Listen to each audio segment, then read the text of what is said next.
This is the Catholic University of America in Northeast Washington, D.C. Russian student Liza Britova plans to come here in August if she can get her visa in time. Right now, the U.S. consulate in Moscow is now issuing visas. Any visas at all, except for flight attendants who don't need an interview. And since student visas require an interview, you can't get a visa without one. Right now, we don't know when the interviews will resume. A student from Ukraine, Oleksii Antoniuk, got admitted into Yale and is supposed to start in the fall. For him, the visa issue is also a crucial one.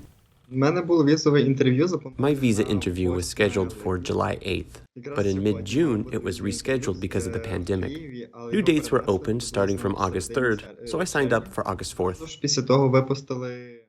Antoniuk is a Ukraine Global Scholars Program finalist, so he doesn't need to pay for his education in the US. The program helps talented students get scholarships in top US colleges. In 2020, there are only 31 such students. If they fail to get their visas in time, they will lose a total of $7 million in scholarship funds. No one has experienced a COVID pandemic before, so universities might review their decisions, allow students to keep the scholarships and try to reapply the following year. But past experience shows that if a student couldn't get a visa, he or she lost the funding. Another issue that is equally important for international students is the format of education. If universities will only have online classes, the students won't be granted a visa. That's the decision of the U.S. Immigration and Customs Enforcement.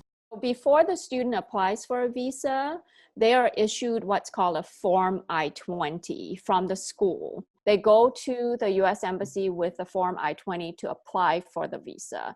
So the latest announcement that you just referenced gives instructions to the institutions that are issuing these visa documents.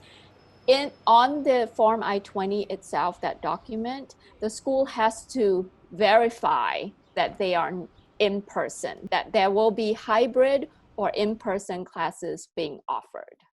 This decision also impacts the students with existing student visas. If their university switches fully to online education, they will have to leave the U.S. Harvard and MIT have already sued the Trump administration, disputing these new rules. Students also say it is more beneficial for them to take even online classes while remaining on campus as opposed to at home.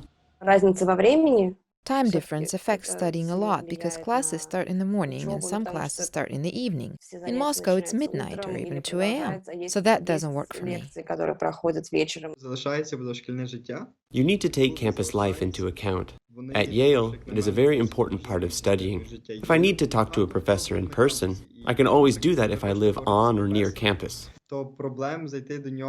If you are waiting and you have the option to do online education, and if that works for you, if that's a modality of online education that works for you, I would encourage you to do that. And then when things open back up again, that'll be your opportunity to come here and experience it yourself. Universities say they're eager to see international students as much as they were a year ago. At the same time, they're perfecting their online programs, taking into account the fact that students can be in different parts of the world. So that way, if it's offered synchronously, then students can, of course, log in at the time of the lecture, or it might be where they're recording their lecture, post it on it's Canvas, so it's kind of the online tool for engagement.